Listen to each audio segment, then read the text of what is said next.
वही कहो कहा कहो मेरे मग दुख नासे हैं। और इधर करत है सोच सब ऋषि बैठे आश्रम में, जल को बिगाड़ सो सुधार कैसे कीजिए, सो सुधार कैसे कीजिए। सब ऋषि लोग अपने आश्रम में बैठे हुए सोच करते हैं कि सरोवर का जल तो बिगड़ गया है, सो सुधार कैसे कीजिए, उसका सुधार कैसे हम करें।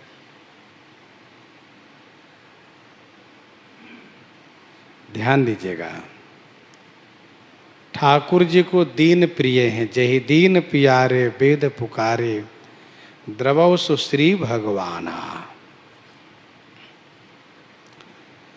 पूछ पूछ करके सबरी जी के आश्रम में आ गए, सबरी जी की कुटिया में आ गए, लेकिन उन अभिमानी कर्मकांड ज्ञान प्रधान जो साधक लोग हैं, तपस्वी लोग हैं, जिनमें कर्म का अभिमान है, ज्ञान का अभिमान है, उन लोगों के यहाँ नहीं गए।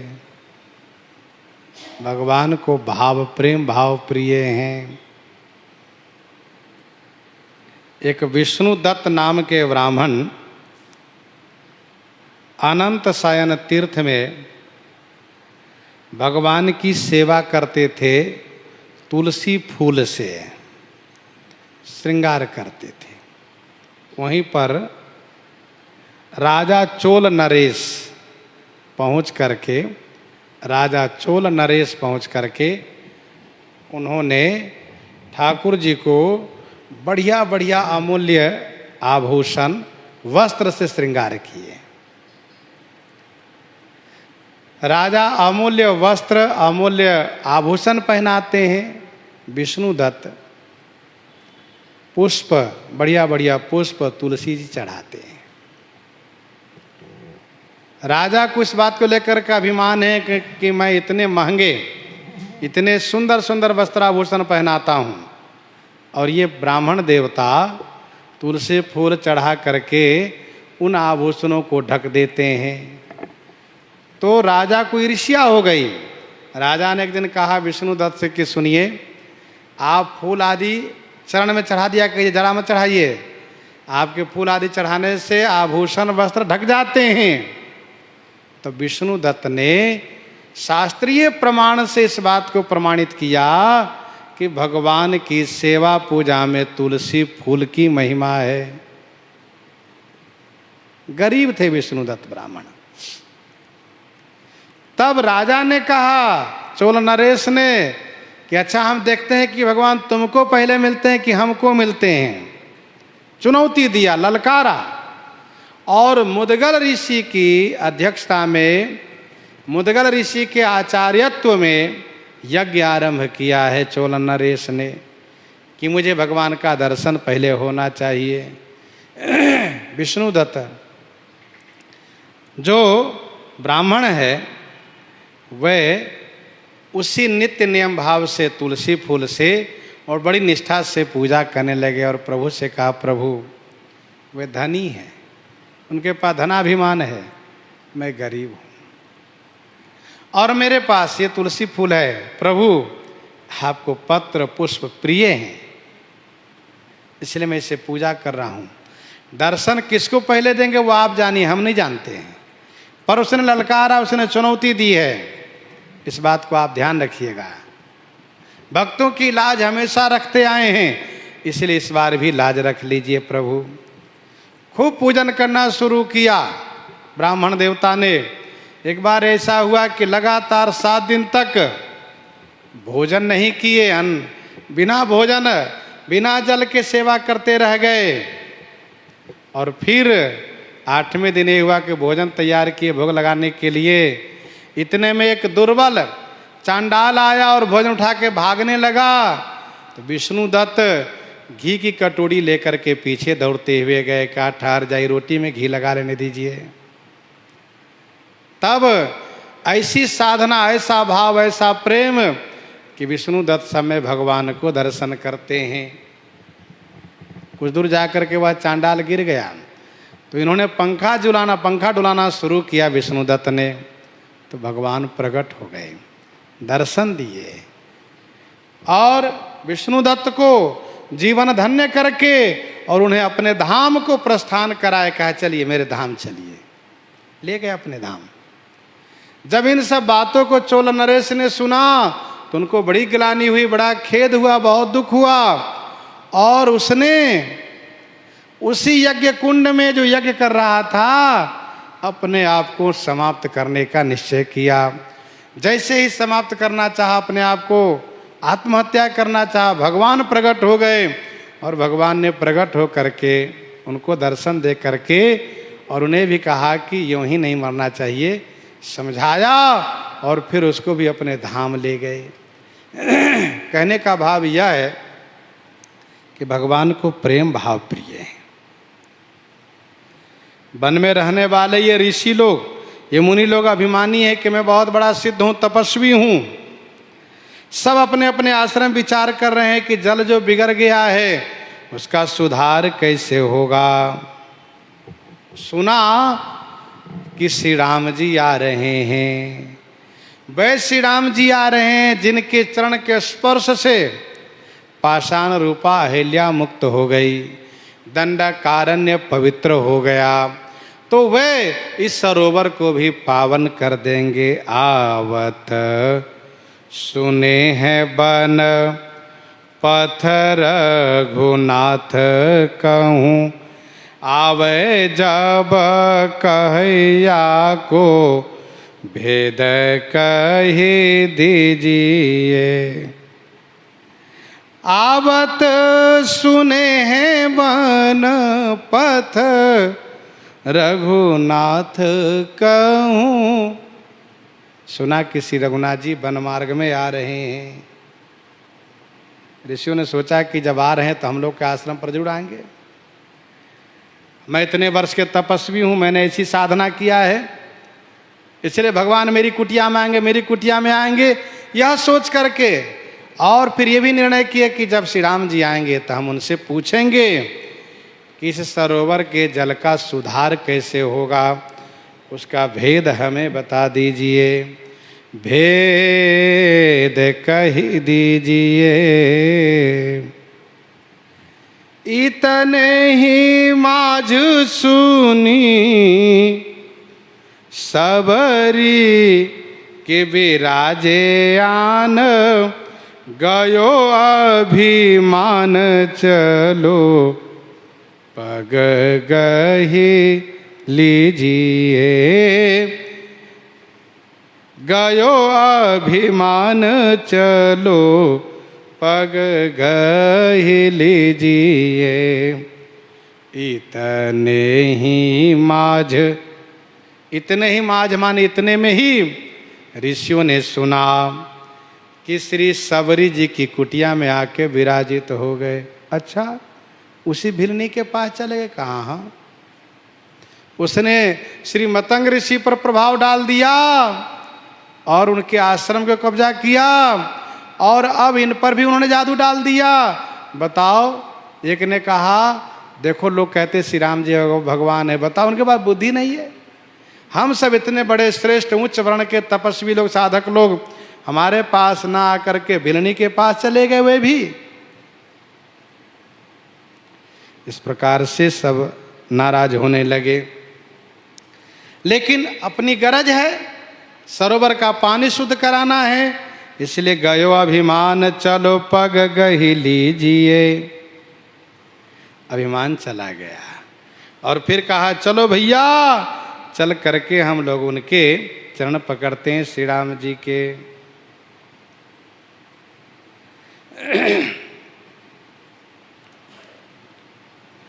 आए खून साए कही नीर को उपाय कहो।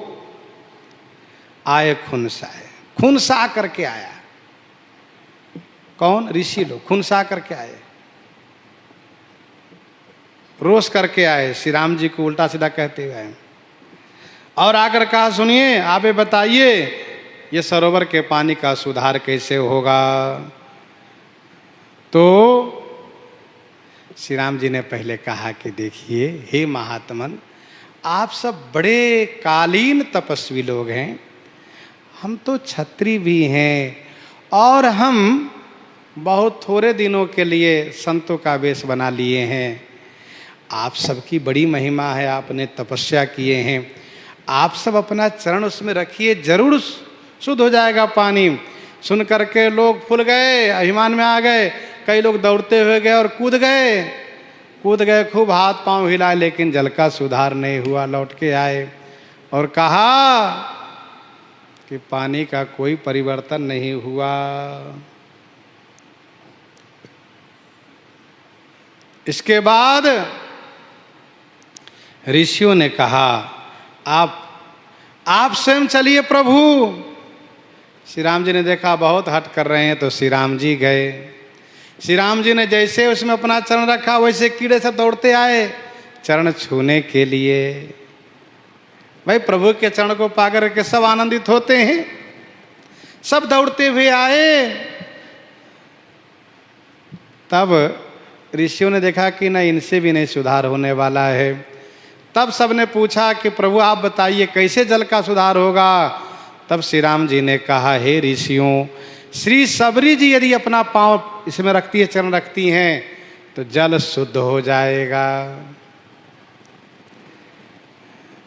श्री राम जी इस प्रकार से श्री सबरी जी की महिमा बढ़ाने लगे।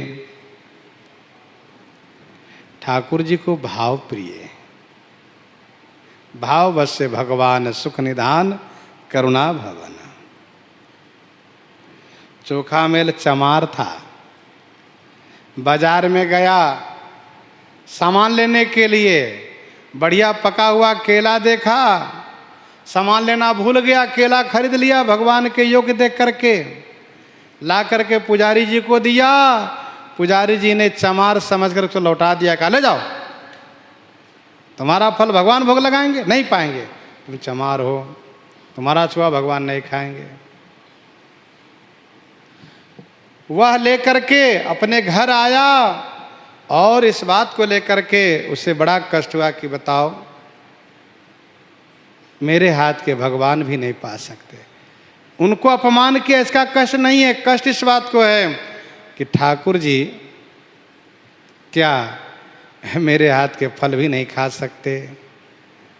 जैसे उधर मंदिर बंद हुआ, ठाकुर जी आ गए और कहा, सुनो भैया, मैंने फल नहीं लौटाया, पुजारी ने लौटा दिया, लाओ फल मैं खाऊंगा, मेरा मन नहीं लगा, तुम रो रहे थे इसलिए मैं चला आया, लाओ दो। कहा प्रभु मैं चमार। अरे कहा चमार, सबके शरीर तो चाम का ही है, किसका शरीर सोने का है? मैं प्रेम भाव देखता हूं, जाति भेद नहीं मानता हूं। कहा रघुपति सुन भामिनी बाता, मानव एक भगति करना आता, जाति पाति कुल धर्म बढ़ाई, धन बल परिजन गुण चतुराई, भगतहीन नर सो है कैसा, मैनु जल बारी देखिए जैसा। प्रभु केला खाए और कहा सुनो केला मैं लिए जा रहा हूं, श्री जी भी तो पाएंगे। कहा ठीक है। अब ले आए मंदिर में, इधर से पाए भी ले भी आए मंदिर में, श्री जी को दिया और पाए सब उसी मंदिर में केला भी खेर दिए, छिलका वगैरह। पुजारी ने मंदिर खोल के देखा, बड़े नाराज हुए, समझ गए सब चोखा मिलका ये उसका खेल है। आए और उसको मारना शुरू किए, चोखा मिल को बहुत पिटाई किए, बस भगवान अंदर से दरवाजा बंद कर लिए। पुजारी आए, अब दरवाजा अंदर से बंद है, कुंडी खोलिए खोलिए, खुल ही नहीं रहा है।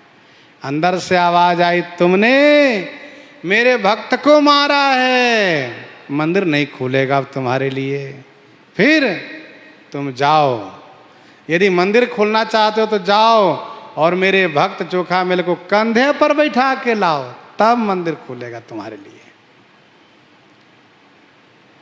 इस प्रकार से पुजारी लोग गए हैं, उनको कंधे पर उठा कर लाए हैं, तब मंदिर का द्वार खुला है। तब लोगों ने समझा कि इसका महात्म चोखा मिल गया। कहने का भाव यह है कि भगवान को प्रेम प्रिय है, भाव प्रिय है।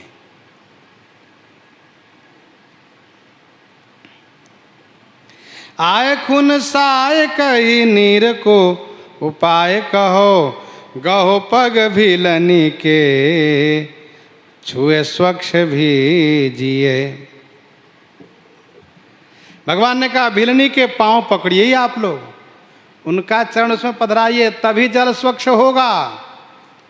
इस प्रकार से ठाकुर जी ने कहा।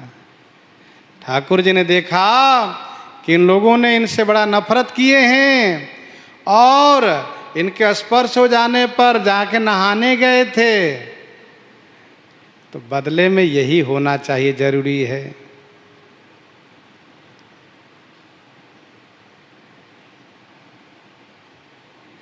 आय खुन साय कही नीर को उपाय कहो, गहो पग भीलनी की छुए स्वच्छ भीजिए।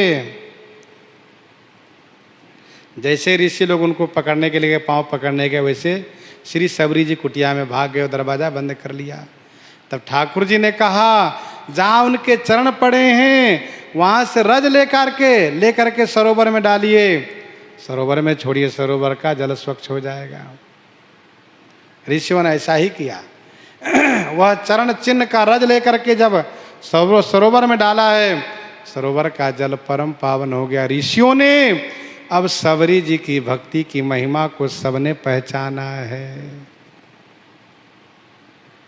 ठाकुर जी अपने भक्त के बदला जरूर लेते हैं, छोड़ते नहीं हैं। एक तोता जिस राजा के घर में रहता था, वहीं एक वेश्या भी रहती थी। वेश्या तो वेश्या थी, वेश्या वह जो पूरे नगर भर की पत्नी बन जाए। राजा चाहता था कि नहीं, ये केवल मेरे आश्रित रहे, किसी के पास न जाए, किसी से ना मिले, लेकिन वह राजा की आंख बचाकर किसी न किसी से मिल लिया करती रही।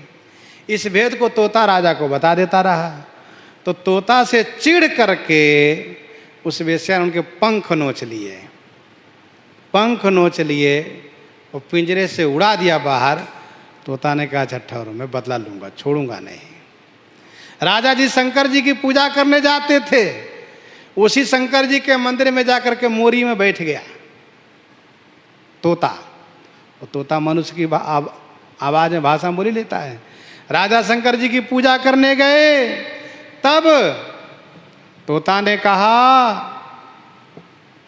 राजन, तुम अपनी संपदा, प्रभुता, राज्य सत्ता को बचाना चाहते हो तो वेश्या को बाल मुड़वा करके बाजार में घुमाओ, तभी तुम बच पाओगे, नहीं तो तुम्हारा विनाश हो जाएगा। राजा ने सोचा शंकर जी की वाणी हो गई, और शंकर जी की वाणी सुन करके वैसा ही वेश्या के साथ किया। बाल मुड़वा करके नगर में घुमा करके छोड़ दिया, भगा दिया। कुछ दिन के बाद एक वृक्ष के नीचे बैठी रो रही थी वेश्या, तो तोता ने जाकर कहा क्यों, तुमने मेरा पंख नोचा था, तुम्हारा बाल उतरवा दिया मैंने। तो ये हमारे ठाकुर जिस प्रकार से भक्त को यदि कोई अपमान करता हो तो ठाकुर जी भक्तापराध को क्षमा नहीं करते हैं। सुनु सुरेश रघुनाथ सुभाऊ, निज अपराध रिसाई न काहू, जो अपराध भगत कर करई, राम रोष पावक सो जरई। ये भक्ति की महिमा है। श्री सबरी जी के चरण के चिन्ह वाला रज से उस सरोवर के जल पवित्र हो गए। श्री गंगा जी ने भगीरथ जी से प्रश्न किया, मैं पृथ्वी पर चलूं ठीक है, लेकिन मेरे वेग को धारण कौन करेगा? मैं स्वर्ग से उतरूंगी, मैं पाताल को चली जाऊंगी, मुझे रोकने वाला तो कोई चाहिए। दूसरा, जो मुझ में अवगाहन करेंगे, स्नान करेंगे, उनके पापों को मैं ले लूंगी, मेरे पाप को कौन लेगा? श्री भगीरथ जी ने सहज भाव से उत्तर दिया, आपके वेग को रोकने के लिए मैं भगवान आशुतोष शंकर जी से प्रार्थना करूंगा। और रही बात आपके पाप को लेकर के, तो आपके पाप को संत लोग धुलेंगे। का संतों का पाप? का उनको पाप नहीं लगता, क्योंकि उनके हृदय में अघ के शत्रु, अघासुर को मारने वाले भगवान स्वयं विराजित रहते हैं। जिन सबरी जी को ऋषियों ने परम पापी पातकी समझा था, वे श्री सबरी जी परम पुनीता ठहरी, क्योंकि इनमें 9 प्रकार की भक्तियां थी। श्री राम जी ने स्वयं कहा, नव महो ये कऊ जिनके होई, नारी पुरुष सचराचर कोई, सोई अतिशय प्रिय भामिनी मोरे, और सकल प्रकार भगत दृढ़ तोरे, जोगी वृंद दुर्लभ गति जोई, तो कहूँ आज सुलभ भई सोई। इस प्रकार से श्री सबरी जी पर श्री राम जी असीम अनुकंपा किए, अनुग्रह करके उनके जीवन को धन्य कर दिए। अधिक बढ़ावई आपते जन महिमा रघुबीर, सबरी पद रज परसते सुध भयो सरनीर, सुध भयो सरनीर। सबरी जी को ठाकुर जी अपना धाम दिए हैं। इन्हीं के साथ आज सीताराम सीताराम सीता राम सीताराम सीता।